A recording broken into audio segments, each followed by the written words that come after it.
Okay na. Thank you very much. Thank you. Oo.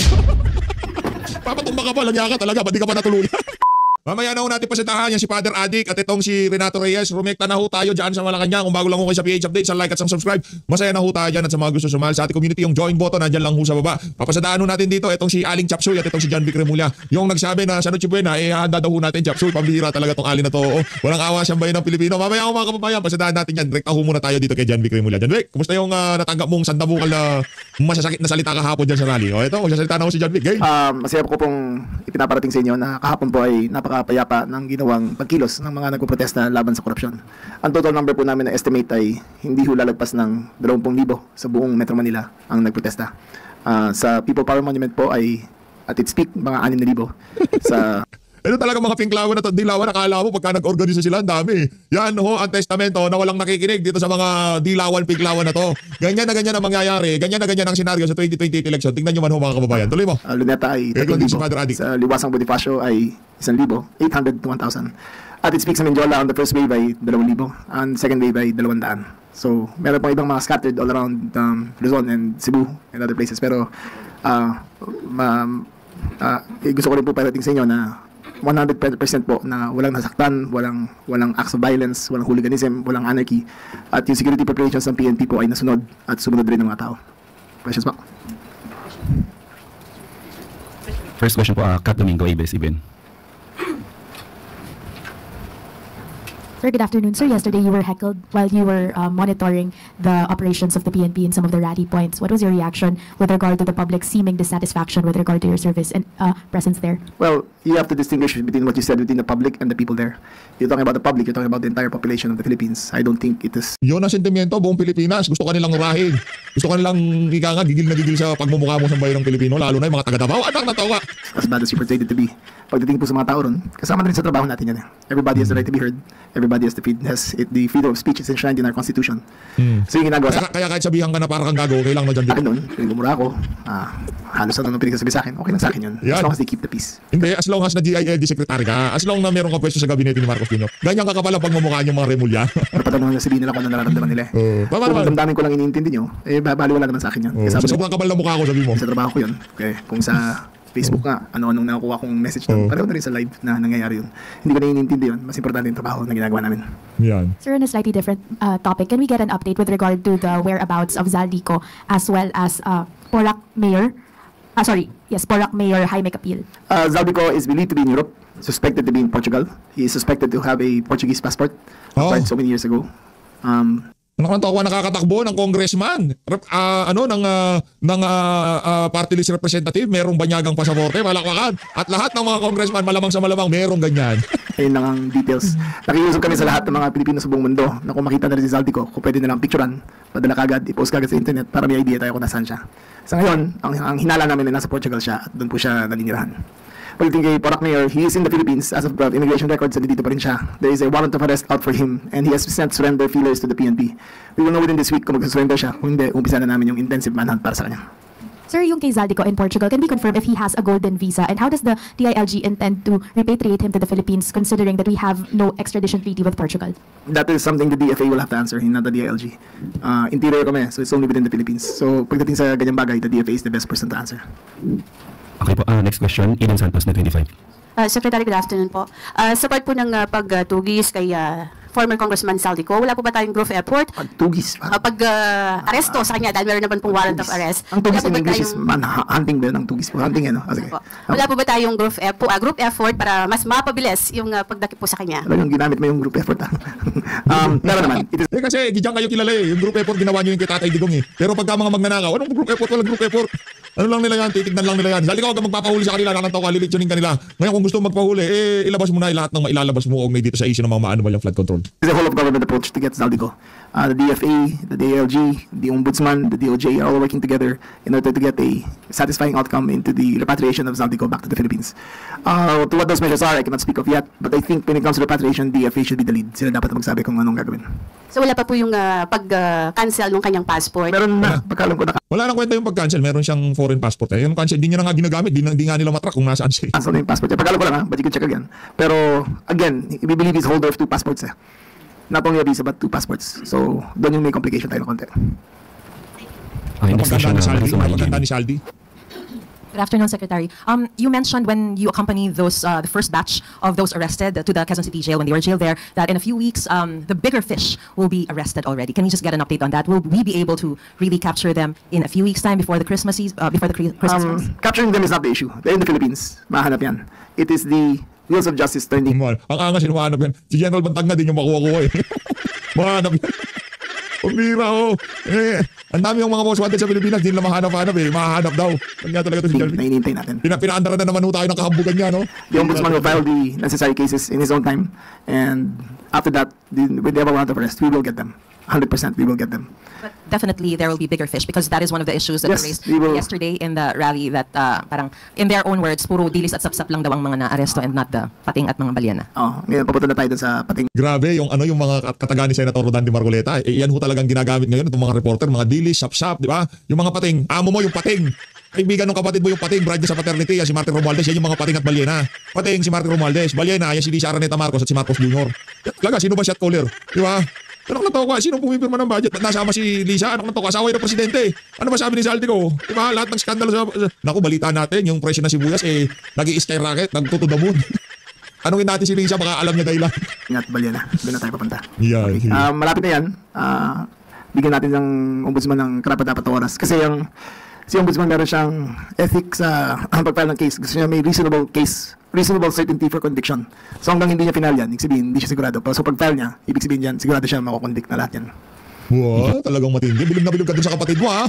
Yung bring that competent judicial authority, hindi ginawa. Tapos pagdating dito, dapat kompleto ebidensya.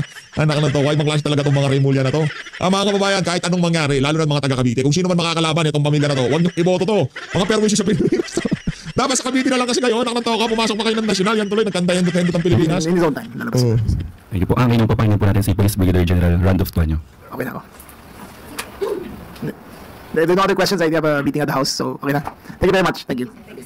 Yan, wala na si John Vic, rekta ho tayo kay anti-clear. Teka lang, meron ho palang pahabs, meron pahabs. So, okay na. Thank you very much. Thank you. Oo. Papatumba ka pa, langya ka talaga, ba't di ka pa natuluyan? Langya talaga ito si John Vic. Gagawa ka pa eh. Gagawa ka pa ng ulam eh. Pambira ka talaga. Kaya anti-clear na ho tayo. Game, anti-clear. Let's go, anti-clear. Ito po papaliwanag. Thank you. Chapsoy. Chapsoy is the key. Chapsoy lang, okay na, buto-butoy. Pares pa naman tayong nakabulo, ante. Yung si Bena, chapsoy. Ano ka ng tawa?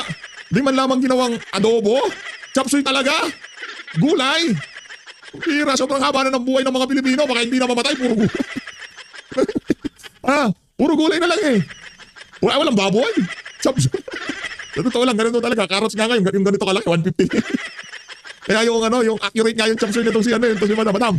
Patawin mo. At handa na po ako tumanggap ng inyong mga katanungan. First question po, Marisa Marie Jamie News. Good afternoon, Yusek.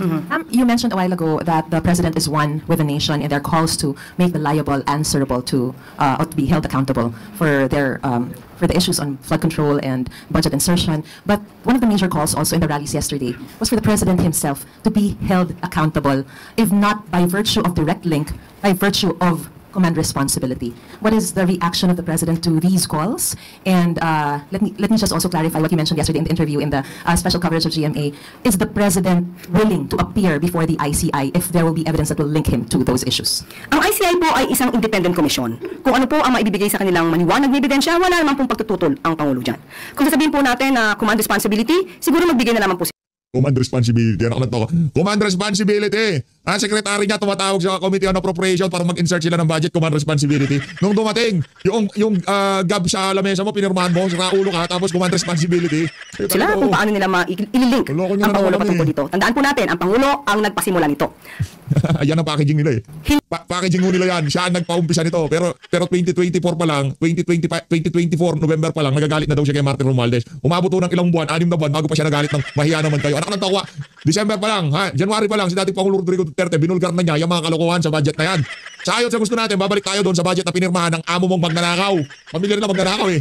Di ba? Sa ayon sa gusto nyo, kahit na isang tamukal na flood control, papag-usapan natin dito. Babalik tayo doon sa isiniwala ni dating Pangulo Rodrigo Duterte, ba't ito si Rodriguez, na napakaraming problema dyan sa 2025 budget. Hindi ang amo mo. Wag mo kami lokohin dito, anti-clear. Talagang mga mapagbalat kayo. Hindi mabubukas ang ating isipan, hindi mabubukas ang ating mga mata, hindi mabubukas ang ating tenga, kung hindi mismo si Pangulo Marcos Jr. ang nagpasimula ng pag-iimbestiga na ito. Nais ng Pangulo na managot ang dapat na managot.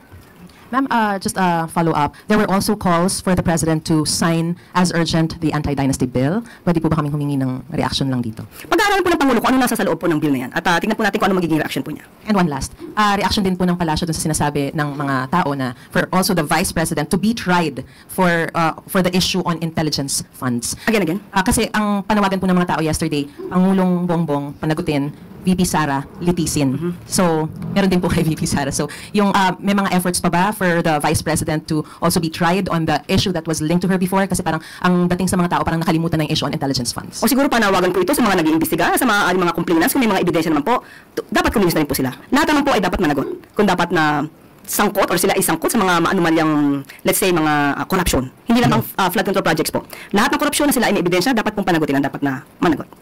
O ano pa naman yung ebidensya? Ay, ito talagang si Anticler. Ano pa naman yung ebidensya na ang DBM secretary mo, siya nagpa-insert ng 100 billion sa budget ng 2025. Yung undersecretary mo, dyan sa Department of Education, siya naman ang ika nga kumukubra ng pera at yung legislative liaison, presidential, ano ba tawag doon? Yung ugnayan ng Malacanang at ng House of Representatives, itong si Adrian Bersamin, siya ang nagkukumpirma doon sa mga ipina-insert mo. Ano pa bang ebidensya yung nahanap mo? Hindi, wala nang mangyayari dyan mga kababayan. Tayo dito sa PH Update, tanggap na natin na itong si Marcos Jr. matatapos na termino niya.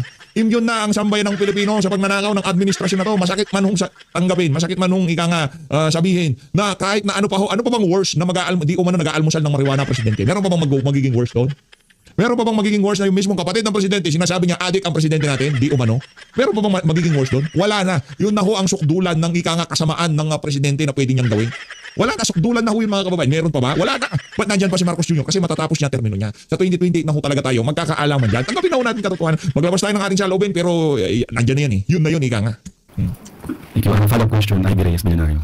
Hi, ma'am. Good afternoon. Ma'am, with the calls for the president to step down and be held accountable not just from the camp of the Dutertes but from progressive groups as well, there are sentiments that the president is at his weakest right now. Your thoughts on that po? At his weakest? Ito ba bang panahon na to? Na siya po ang nagpa-imbestiga? Hanggang ngayon po, maraming ginagawang aksyon para mapanagot ang dapat na Talagang mag-i-stick ho sila dito sa kanilang pambobola na to. Na talagang siya daw ang nagbulgar ng lahat ng kabalbalan na to. Napakalaking kasinungalingan niyan, Anticler.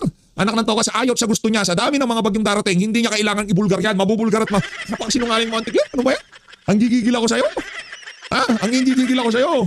Panagot, ang dami na po na napaaresto, marami na po rin na kinasuhan, marami na po na naibalik na pondo. Ito ba yung weakest na masasabi natin? Meron na pong kilala, mga ma-influensyang tao. Anticler, ganito tayo gagawin ng pamahalaan. Yung naratibo nila na basta si Marcos Jr. ang nagbulgar dito, si Marcos Jr. Kahit hindi bulgar ni Marcos Jr., 2024 pa lang, 5,500 flood control, nabulgar na ang mga nakawan dyan sa flood control na yan. Noon pa man, nabulgar na yan. Hindi kailangan ibulgar ni Marcos Jr. Kaya lahat na sinasabi na ni Anticler, pawang mga, ginagawa ho niyang ali na yan, minimerienda ho niya kasinungalingan. Nangayon ay nakakulong na. Yan pa po ba ang sinasabi natin at his weakest? Madali po kasi sumigaw na bumaba sa pwesto. Pero kung papaano, papalakarin at pamumunuan ang gobyerno ito kapag bumaba ang Pangulo, ano kaya ang kanila masasabi? Next question, Luisa Cabato, Inquirer. Good afternoon po, Yusek. What are your thoughts po sa sinabi ni Representative Paulo Duterte sa comment niyo last time about sa 500 peso na tsubuena? Sabi niya, kung ganyan din lang ang level ng analysis mo, mas bagay siguro magnotaryo sa recto kaysa mag-lecture sa taong bayan kung sapat ba ang 500 para sa Noche Buena. Actually, nabasa po natin mismo yung kanyang media release. At nabanggit din po niya, maliban po sa kanyang ganyang klase ng pananalita, nabanggit din po niya patungkol sa konsensya. So, siya pa po ba ang magsasalita tungkol sa konsensya? Hindi po ba ang kanyang sariling ama ang umamen na he killed people? Mga naglawan. Talagang kailangan patayin ng lalaban eh. Mga durugista, mga adik, hindi yung mga inosenteng namamatay dahil sa pagnanakaw ng mga amo mo.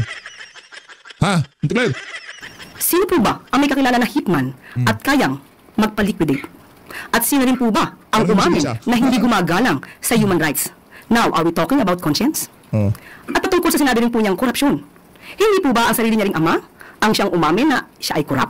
So, sino kaya ang nakinabang? Labas mo yung sinabi ni Tatay Digong na siya ay korap. Anak ng toka, hindi magiging maunlad ang Davao, hindi mamahalin ng mga Davaoenyo ang mga Duterte kung kurakot si Tatay Digong. Ako na nagsasabi sa inyo, inaalmusal, minimerienda, inahapunan ng ali na to ang kasinungalingan. Pag ko kayo maniwala sa kanya, maniwala ko kayo PPH. Sa korupsyong inamin ng sarili niyang ama. Tandaan po natin, ang Pangulo, ang nais ng Pangulo ay maiangat ang buhay ng bawat Pilipino. O bakit buhay niya lang ang umangat? Ito talagang si Anticler, linoloko mo naman kami. Ang gusto daw ng Pangulo ay mapaangat ang buhay ng bawat isang Pilipino. Parang hindi naman nangyari yon. Parang ang nangyari, ang buhay lang nila umangat. Sila lang ang dinidelibera ng di umano mali-maliit ang pera. Ikaw talaga, Auntie Claire, linuloko mo na naman kami. Nandiyan po ang mga programa ng Pangulo, ang mga kadiwa centers at diwa ng Pangulo, 20 pesos kada kilo na bigas. Yan. Walang gutong program at Yan. iba pa. So alam natin, hindi lamang sa halaga ng 500 nagwawakas ang gusto ng Pangulo para maiangat ang buhay ng Pilipino. Ang pinag-uusapan lamang po sa 500 ay kung kaya. Kung kaya. Maski na po ang isang eksperto katulad po ni Steve Kua ng Philippine Amalgamated Supermarkets Association Incorporated ay nagsabi rin po at umayon sa DTI. Ang pinag-uusapan po dito ay kung kaya. Iba po ang usapin na dapat mas marangya, mas festive. Anak ng tawa, ang tanong, kaya ba talaga 500? Hindi kaya. Anak ng tawa, gusto ko niya bilhin natin yung mga nearly expiry. Yung mga mumurahing ham. Tandaan nyo mga kababayan, ito, alam naman unang lahat ito, hindi naman bago to, hindi naman ika nga Ang mga Pilipino, mas pinaghahandaan pa ang Noche Buena at Medianoche kaysa sa mga birthday nila. Yan ang pinaka-ingrande. Meron pong pa-fireworks yan. Pag nag-birthday ba kayo, may pa-fireworks kayo? Wala. Kasi yan ang pinaka-special. Lalo na ang Pilipinas, mga marami Katoliko, di ba? Kaya talagang pinadidiwang ho nila yung Noche Buena na yan. Ngayon, sasabihin mo, mag-chapsuy na lang kayo, bili kayo ng mga nearly expiry. Anak ng tawa. Ang konsensya nyo talaga is mas manipis pa doon sa mumurahing ham. Ika nga nitong si Kong Pulong Duterte. Ang inyong mga konsensya. Mga walang niya kayo, Auntie Claire. Konting kahihiyan naman, di ho habang buhay nandiyan kayo.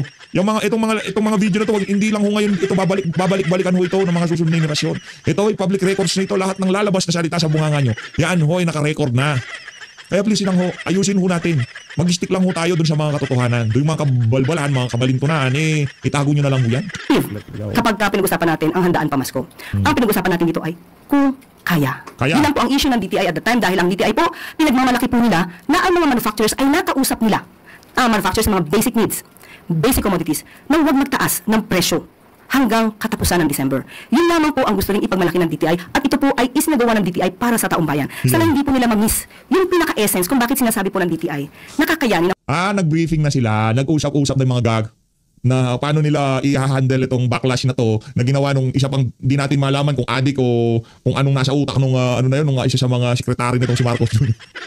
Kung kasi wala na kayo matino sasabihin, parang ikaw, Auntie Claire, pwede mo naman tapusin yung press con mo na yan. Hindi ka naman namin ng 500 dahil po napakiusapan po nila na huwag magtaas ng presyo para sa mga basic commodities. Yun naman po yun. For our next question, Ian Santos, Net 25. Good afternoon po, Yusek. Doon po sa pag-ban ng e-bikes and e-trikes, although nagbigay na po ng order ang Pangulo sa LTO na ipagpaliban po ito dahil dapat ngayong araw December 1 ang simula po ng huli ng mga magpa-apply sa mga major roads. Aside po from yung pagpapa-defer muna pansamantala, may iba pa po bang order ang Pangulo sa LTO since para pong bumabangga at ano nangyari dito kay Ma'am Eden? Parang naging mainhin siya ngayon. Naging dalagang Pilipina siya. Yung mga maaanghang na tanong, di ko na naririnig sa iyo, madam nawala na yung nawala na yung ika nga, yung tigre dyan. Diyan sa Malacanang Press Cartel. Nawala na. Ano nangyari diyan, madam? Madami yung nagbabantay sa inyo. Kayo kasi nagmi-miss tulang boses ng mga Pilipino sa mga nakalipas na panahon doon sa inyong mga matatapang na tanong. Pero ngayon wala na ako kami naririnig na ganoon. Tayong memorandum ng ahensya doon sa batas po sa mga e-vehicles. Kailangan po bang pahirapan yung ating mga kababayang mahihirap na gumagamit po nitong mga e-trikes and e-bikes dahil mas mura at nakakatulong din po sa kalikasan? Hindi po pagpapahirap ang mga ganitong klase ng polisiya. Ito po ay para sa kasiguruhan ng safety ng gumagamit ng e-bikes, safety sa mga kababayan natin, at tandaan po natin, motorized vehicle po ito. At may batas din po tayo na dapat sinusunod.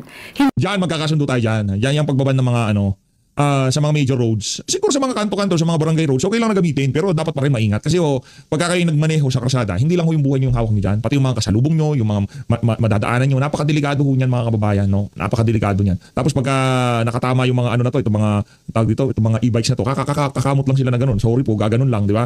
Paano pagka okay lang makatama, walang nasaktan. Paano pagka silang nasaktan, sila nasawi. For safety ho talaga yan. Sa lahat ng sa buong press ko na to, baka yan lang ang tamang sasabihin niyan, Tiklet. Hindi po ibig sabihin na kahirapan ay dapat na nating suwayin kung ano yung batas. Ang pagdisiplina po ay hindi para banggain ang issue ng kahirapan. Hindi po issue ang kahirapan dito. Issue to ng pagtupad sa batas para po masiguro ang safety ng bawat isa.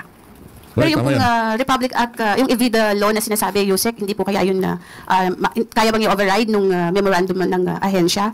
National highway lang po naman, ipinagbabawal ang mga e-bikes. National highway lang naman, sa mga barangay road, okay lang naman. Sa mga subdivision nyo, gamitin nyo, walang problema. Huwag nyo lang ilalabas. Yung toko, yung mga 10-wheeler, kasabayan nyo dyan, mahagip lang kayo ng hangin niya, kulang na, titilapon kayo. Yung mga motor, pagka nakamotor ka, pagka dadaanan ka ng mabilis sa sakyan, mararamdaman mo, gaganyan eh. Paano pa kaya yung kagaan-gaan na e-bike, e-trike, di ba? Hindi naman po sa mga secondary roads. Sana po maintindihan po kung bakit meron ganitong klase Tama yan, polisiya. Ito po, again, ay Yan ilaban mo, Auntie Claire, may pagkagatan ka. para sa safety ng ating mga kababayan. Yeah, sinasabi ko. Okay. Minsan tumatama yan. Follow-up question po sa mga Manila. Ma'am, balik lang po ako dun sa investigation na na-mention kanina. Na-mention nyo rin po dati na parang may hindi pa sure kung magkakaroon ng internal investigation regarding dun sa 100 billion na allegation. Tapos yun po yung nag-result ng... Wala pa ba? Wala pa bang internal investigation dun sa 100 million na insertion? Wala pa. Kung wala pa, alam na dis, di ba? Pag-alis ni Executive Secretary Bersamin at saka ni DBM Secretary Pangandaman. Itatanong ko lang po kung may update kung nagkaroon na po ba ng internal probe dun. And kung sakaling magkaroon na po ng result, is the President willing to give another position to Executive Secretary Bersamin and DBM Secretary Pangandaman? Sa kasalukuyan ay wala po tayong update patungkol po dyan, pero ang nadinig po natin mismo, kaya former Executive Secretary Bersamin, kung meron man na ebidensya sa kanya, isang pala na po ang kaso. Yun naman po ang kanyang hamon. Okay po? Salamat. That's the last question, Yusek. At bago tayo magtapos, magbabagong graduate ng Philippine Army. Ayun na nga mga kababayan, dito na natatapusin ang ating reaction video. Good luck na lang sa Auntie Claire. Itong si Father Adik sa rally. Sa susunod na video na hunat pa sa tahan niyang. Si Father Adik na huwi sa rally. May dala-dala pang backpack. Di ka na magbabackpack sa rally kung di ka talaga adik sa rally, di ba? O sa kahit sa rally, yan ang kapalit ni Ato Reyes. Hoy, sa mga nakamiss kay Renato Reyes ha. Sa susunod na video, magkikibalita tayo sa kanya. Ito kay si Boy Bakdo ha. Magkikibalita tayo sa kanya. Sa susunod na video na yan, mahalin natin ng Pilipinas. Maraming salamat mga kababayan. Sayang hindi pa natuluyan pa si John Wick. Nahulog na ng konti. Sayang talaga, oo. I mean, natuluyang saluhin ng isang reporter na babae. Malay mo, doon siya ma-fall, no? Na-fall siya eh. Maraming salamat, oh.